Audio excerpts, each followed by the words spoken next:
Assalomu alaykum aziz do'stlar, hurmatli kanalimiz a'zolari. Siz bilan Ibrohim Gulyamov. Video kursimizni davom ettiramiz. Kursimizni takrorlab o'taman. Kichik biznesda uchraydigan halol qiluvchi 10 ta eng katta muammo va ularni yechish yo'llari deb nomlanadi. Bugun yana bir katta muammolardan birini ko'rib chiqamiz. Ko'pchilik firmalar bilan ishlash asnosida biz shuni takror ko'ramizki, shu narsaga amin bo'ldikki, sotuv bu har bir biznesning yuragi hisoblanadi. Sizni arendaga o'tiradigan joyingiz ham, xodimlaringiz ham, uskuna anjomlaringiz ham, mahsulotingiz ham hammasi sotish uchun. Agar sizda sotuv bo'lmasa, sizni joyingiz ham, xodimlaringiz ham, uskunalaringiz ham hammasi bir tim bo'ladi. Ko'pchilik firmalarda biz shu narsani ko'ramizki, ishlab chiqarish jarayoni yaxshi yo'lga qo'yilgan, lekin sotuvga kelganda sotuv sistemasi, sotuv tizimi yaxshi ishlamayapti. Shuning evaziga sotuvlar kam bo'lgandan keyin foyda avtomatik tarzda tushadi. Foyda tushgandan keyin yaxshi xodimlar ishdan ketadi, chunki uni vaqtida oyliklarini to'lay olmaydi. Bundan tashqari davlatdan naloglar to'lamagani uchun muammolar sababdan nima deydi? Rahbar ruhiy tushkunlikka tushadi. Bundan tashqari sotuv bo'lmagandan keyin ishlab chiqarish jarayonini sifati ham avtomatik tarzda tushadi. Sifatsiz narsa mahsulot ishlab chiqaradi, chunki yaxshi kadrlar ketadi, bor kadrlar bilan mahsulot aytaylik sifatli darajada chiqmaydi. Bu avtomatik tarzda yana sotuvni yana pastga qarab ketishiga sabab bo'ladi. Buni yo'llari bor, buni yechimi bor. Avvalambor biznesda marketing tizimi yaxshi ishlash kerak. Sotuv yaxshi ishlash uchun marketing tizimi yaxshi ishlash kerak. O'tgan darsimizda biz reklama marketingga tegishli bo'lgan narsalarni aytgan edik. Klientlar oqimini birinchi o'rinda ko'paytirishga qaratish kerak. Birinchi demak, klientlar oqimini ko'paytirish uchun turli xil e'lonlarni, turli xil reklamalarni, turli xil marketing instrumentlaridan foydalanib turib klientlar oqimini ko'paytirdingiz. Endi klientlar oqimi ko'payganda uchraydigan muammolardan biri shu murojaat qilayotgan mijozlarni ushlab qolish. Bu ham katta muammo. Mijozlar oqimi murojaatlari qo'ng'iroqlarda aks etadi, telefonlar bo'ladi. Reklama berdingiz, sizga murojaatlar bo'lishni boshlaydi. Yoki aytaylik, ijtimoiy tarmoqlarda siz reklama bergansiz, Facebook, Instagram yoki shunga o'xshagan Telegram va hokazo ijtimoiy tarmoqlar yordamida sizga murojaatlar bo'lishni boshlaydi. Yana bir katta muammolardan biri shu murojaatlarni ushlab qolish. Shu mijozlarning murojaatlarini ushlab qolib, ularni sotuvgacha olib kelish. Bu ham katta bir muammo. Bugun aynan shu haqida gaplashamiz.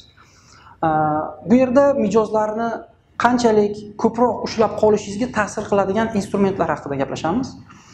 Masalan, sotuvlarni biz telefon orqali sotuvlar hamda uchrashuvdagi sotuvlarga agar bo'ladigan bo'lsak, keling birinchi demak telefon orqali bo'ladigan murojaatlarga javob berish tartibini, mexanizmini ko'rib chiqaylik. Umuman olganda, siz e'lonlarni berdingiz. E'lon berganingizdan keyin sizga aytaylik murojaatlar bo'lyapti. Mijozlar tomonidan murojaat bo'layotgan paytda siz kimnidir qo'yishingiz kerak bo'ladi. Shu murojaatlarga javob beradigan. Odatda biznes egasi, rahbar, tadbirkor o'zini nomerini e'longa beradi, o'zi telefonda gaplashadi. Va bu qanday muammolarni yuzaga keltiradi? Telefonni vaqtida ko'tara olmaydi, chunki rulda bo'ladi. Yoki aytaylik, qaysidir joyda majlisda, yig'ilishda, qaysidir bir tadbirda telefonni vaqtida ko'tara olmaydi. Ko'targan paytda ham qandaydir hafsalasi bor yoki hafsalasi yo'q, qandaydir gapiradi, qandaydir gaplashadi. Uni hech qayerga yozib qo'ymaydi. Qandaydir kelishuv qiladi, aytaylik, falon kunda yana bir gaplashamiz. Uni hech qayerga yozib qo'ymaydi, esidan chiqadi. Chunki tadbirkorda, biznes egasida muammolar juda ko'p. Sotuv bilan ham o'zi shug'ullangandan keyin, muammolarning ichida bu sotuv ham aralashib ketgandan keyin tartib bo'lmaydi. Tartib bo'lmagandan keyin bu avtomatik tarzda sotuvni tushib ketishiga sabab bo'ladi. Shunday bo'lmasligi uchun biz sotuv uchun alohida odamni belgilab olishimiz kerak. Bu sotuv menejeri deydi. Sotuv menejeri belgilab olasiz va sotuv menejerini belgilab olganingizdan keyin, ishga olganingizdan keyin unga mijozlar bilan ishlash algoritmlarini, tartiblarini tuzib berishingiz kerak bo'ladi. Ya'ni birinchi mijozlar murojaati bu qo'ng'iroqlar yoki aytaylik SMS yoki messenjerlar yordamidagi yozishmalar orqali bo'ladi. Bunda siz menejeringizga, sotuv menejeringizga sotuv jarayonida misol deylik qo'ng'iroq orqali murojaat qilgan mijozlar bilan qanday gaplashishni tartiblarini tuzib berish kerak. Aytaylik messenjerlarda, Telegramda, Facebookda, Instagramda siz bilan yozishganlarga qanday murojaat qilish tartiblarini siz tuzib berishingiz kerak bo'ladi. Endi bu tartiblarni hozirgi qisqa videoda men to'liq yoritib bera olmayman. Juda katta tema bu. Biz asosiy kursimizda, ya'ni business coaching darslarimizda, 2 oylik coaching darslarimizda biz bunga 2 ta darsni ajratganmiz. Har bitta darsimiz 8 soatdan davom etadi. Bu yerda qisqacha hozir mazmunini yetkazishga harakat qilaman. Qo'ng'iroqlar orqali murojaat qiladigan, ya'ni telefon qiladigan mijozlar bilan qanday ishlanadi? Sizda ya'ni sotuv menejeringiz uchun tuzib berishingiz kerak bo'lgan maxsus skript deymiz, skript tuzib berishingiz kerak. Ya'ni skript shunday narsaki, telefonni ko'targandan tortib, to telefonni qo'ygunga qadar bo'ladigan jarayonda nima ishlar qiladi, qanday gapiradi, qanday telefonni ko'taradi, birinchi nima deydi, ikkinchi nima deydi, mijoz qimmat deganda nima deydi, o'ylab ko'raman deganda nima deydi, hammasini tuzishingiz kerak bo'ladi. Buni skript deydi. Bu sizga bugun vazifa sifatida beriladi. Mijozlar bilan gaplashish tartibini siz tuzishingiz kerak bo'ladi. Ham qo'ng'iroqlarda, ham aytaylik turli xil messenjerlar yordamida sizga murojaat bo'lganda, ularni qanday qilib obработка qilib, ularni keyingi qadamga olib kelish tizimini siz tuzishingiz kerak bo'ladi. Umuman olganda, murojaatlarni obработка qilishni, murojaatlar bilan ishlashni tartibi bo'yicha agar aytadigan bo'lsak, telefon orqali. Bu quyidagicha. Demak, sizga murojaat bo'ldi. Murojaat bo'lgandan keyin bir nechta etap bor. Birinchi bosqich, birinchi etap bu salomlashish. Demak, salomlashish hamda firma bilan tanishtirish. Demak, tanishtiruv deymiz.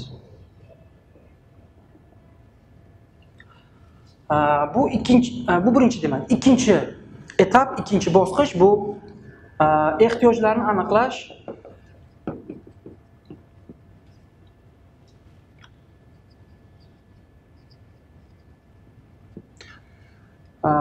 Uchinchi bosqich bu prezentatsiya bosqichi.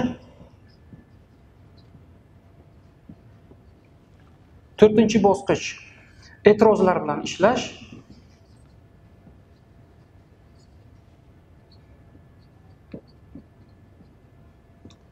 Va oxirgi bosqich bu kelishuv. Keyingi bosqich, keyingi qadam. Demak, siz qo'ng'iroqlar orqali, ya'ni kiruvchi murojaatlar bilan ishlayotgan paytingizda siz mana shu bosqichlardan o'tib kelasiz. Demak, birinchi murojaat qilgan paytda telefonni ko'targan menejer salom beradi. Salom bergandan keyin firmani tanishtirish kerak bo'ladi. Masalan, assalomu alaykum, Perfect Consulting Group, labay eshitaman. Bu qisqa.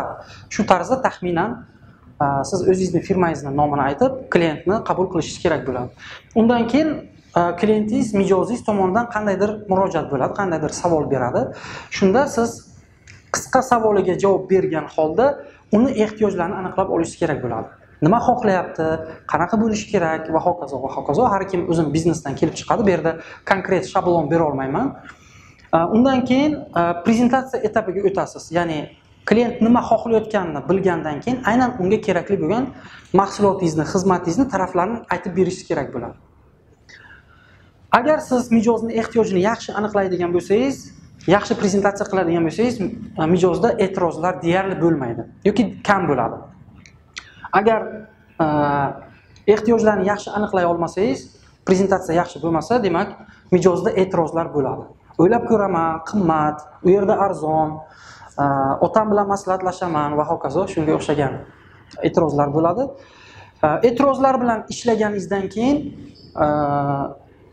keyingi etap klient bilan kelishuv.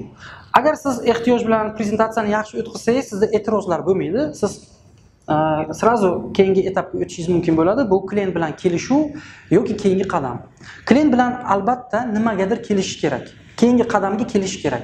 Masalan, siz klient bilan gaplashdingizda, qandaydir narsani gaplashganingizdan keyin keyingi klient bilan aloqa qiladigan narsani siz gaplashib olishingiz kerak. Qachon keyingi qo'ng'iroq qilishingizni yoki uchrashuvingiz qachon bo'lishini siz kelishib olishingiz kerak bo'ladi.